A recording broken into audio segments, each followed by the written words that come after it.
Happy Friday, everybody. It's hashtag FAQ Friday live from Lancashire. And while the budget is out and lots of business owners are questioning how will they survive with the issues that have arisen from the budget this week, lots of expenses increasing, etc. So I'm here to help and support you to understand the budget, some of the budget, and create a strategy and a plan to ensure your business will not just survive but thrive in the future.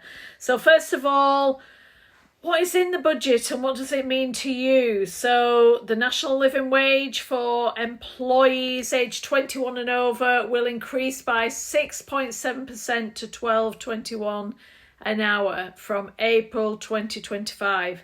And the national minimum wage for 18 to 20-year-olds will rise to £10 an hour. National insurance contributions, employers' national insurance contributions will increase from 13.8% to 15% from the 6th of April 2025.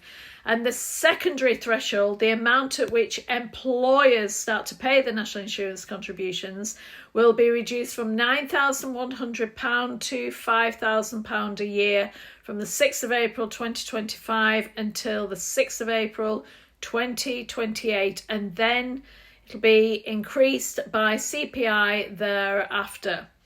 So employment allowance, the employment allowance will increase from £5,000 to £10,500, and the £100,000 employer's national insurance threshold for eligibility will be removed from the 6th of April 2025, increasing its availability to a larger number of employers. We've also got alcohol duty. It's not much, but the government will cut alcohol duty rates on draft products by 1.7% and increase alcohol duty rates on non-draft alcoholic products in line with RPI inflation. These measures will take effect on the 1st of February 2025, and also on the 1st of February 2025, the current temporary wine easement will also end as planned on the 1st of February 2025. For 25 to 26, the existing 75% relief for eligible retail, hospitality and leisure RHL properties in England will be replaced by a 40% relief, which will continue to be limited to a maximum discount of £110,000 starting from 2026 and 2027. The government will implement permanently lower multipliers for RHL, which is retail, hospitality and leisure properties, offset by a higher multiplier for properties with rateable values above £500,000. So what can you do? So let me help you, and let's see how you can put a strategy in place. Let's see how the UK budget changes affect you in the hospitality sector, and top tips to create a resilient strategy. So firstly, when we're looking at the increased employer national insurance and wage costs, the impact of in employer national insurance to 15% and reduction of the secondary threshold to £5,000 from April 2025, it significantly raises labour costs, which is a big risk and a big upset to all businesses, to be fair. So what can you do? The strategy that you can do is, first of all, budget. Go and put the raising costs in your budget and see what impact, because you cannot manage what you cannot measure. So go and put it in your budget and see what implications it will do to your business right now. It will help and support you to get the information to make an informed decision. But the other strategies is optimize staffing and shift management. Leverage predictive scheduling tools to optimize staffing and avoid unnecessary overtime. Consider adopting flexible and part-time work models to balance increased wage expenses. I've covered these in the FAQ Fridays before, but it really helps. Focus on retention.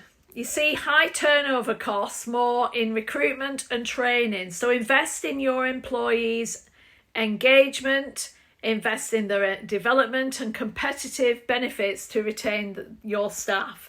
Retaining experienced employees reduces the need for constant hiring.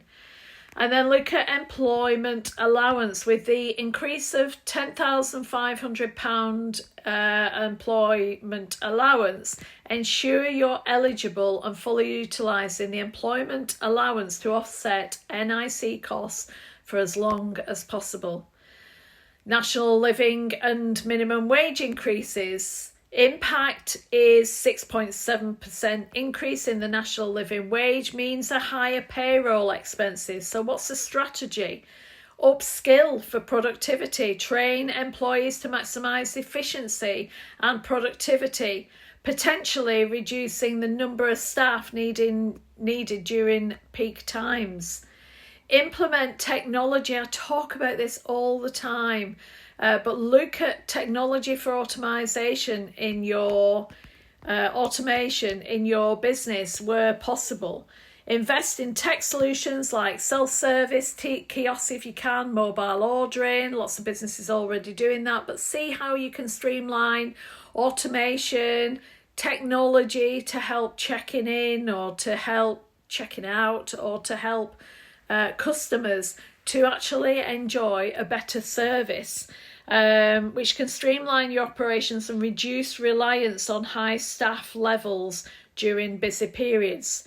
Review pricing and menu, adjusting prices strategically to cover rising wage costs without alienating customers. Don't just throw your prices up because that will be a real problem. Look at how you communicate that.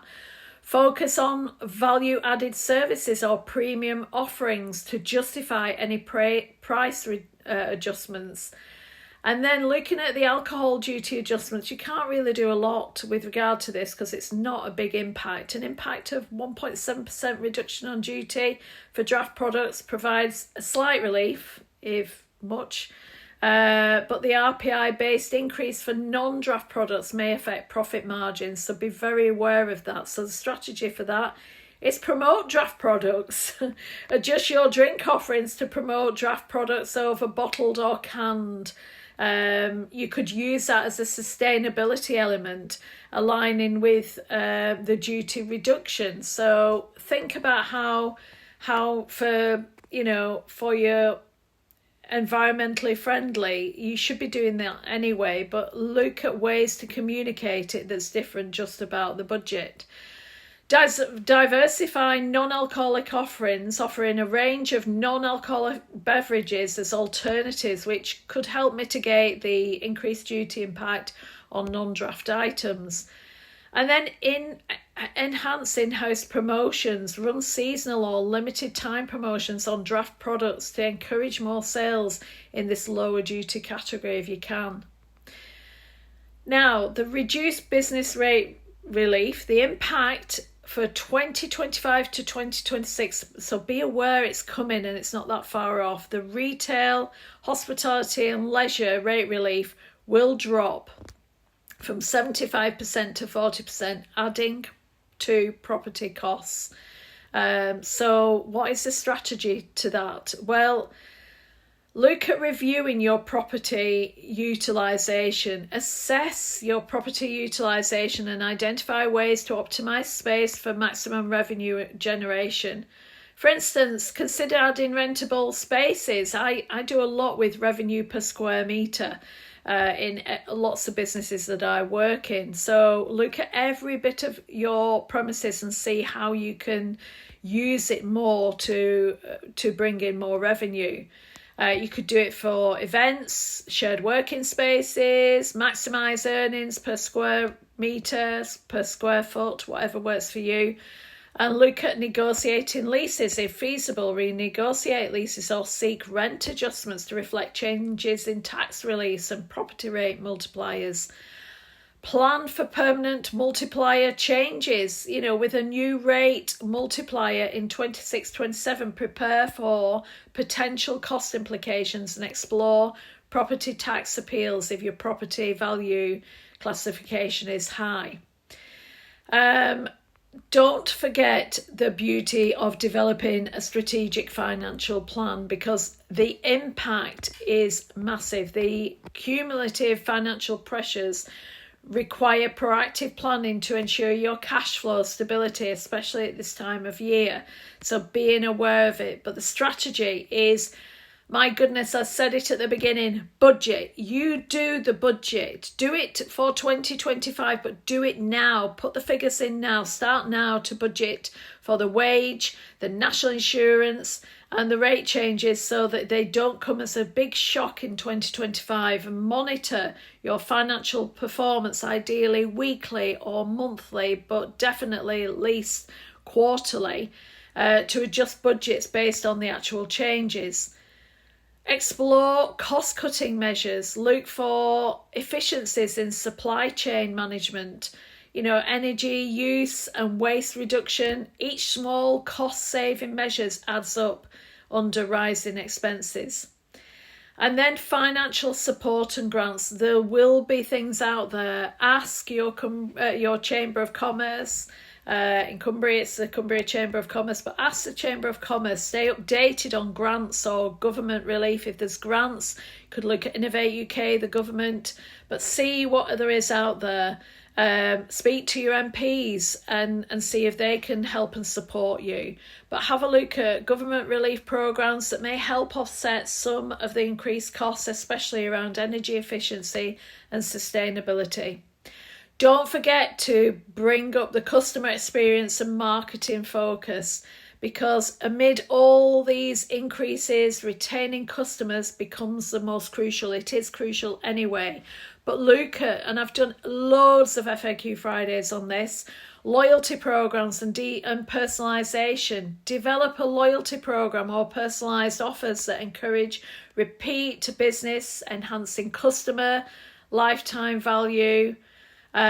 Local engagement. I've done FAQ Fridays on that, hosting community events and offering discounts, value-added packages to local community, or engaging in partnerships with nearby businesses that can build a loyal customer base, less sensitive to price changes. I mentioned collaboration just a couple of weeks ago on FAQ Friday, how to do it effectively. And don't forget to use targeted digital marketing to attract cost-conscious customers with promotions that emphasize value. So budgeting now is a big thing. Don't lose sight of what you can measure is what you can manage, or what you can manage you can measure. What you can measure is what you can manage. And so you need the information. So get all the information out, because you can't make a decision unless you've got information to make an informed decision. So by actively managing your labour costs, leveraging tax allowances, optimising product offerings and enhancing customer loyalty, your business can navigate the financial impacts of 2024. Budget while setting up a strong foundation for growth, because this is your time to shine. Don't let any outside influence affect you and your business. I know it does, and it takes your focus off where you're going, but try and focus on where you want to go rather than where you don't want to go. Please, definitely, if you've got any questions, get in touch. If you'd like any help and support, I've got a 20-minute free introductory call, no obligation. Please contact me, alison@ajlakes.com, or contact me on the website and just book it in a link, book a diary link. But I'm here to help and support you. As always, the FAQ Fridays are here to answer any questions you've got. If you've got any questions, please DM me or email me, message me, and I will answer all your questions, whatever they may be.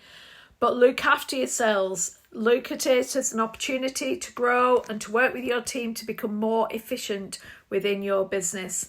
And I know it's hard, but certainly look at it that way. So, and if you're watching on YouTube, please subscribe and like and share. And please let me know if you'd like any more information on this, and I will answer it in more detail to help and support you through this transition over the next few months. But subscribe to the YouTube channel if you wish, and please like and share. And if you're liking this content, please share it with somebody who needs it as well, because my mission is to ensure that 1 million busy business owners live their best lives, becoming financially, physically, mentally and emotionally free from their business. So take care, happy Friday everybody, and a happy weekend. Bye bye.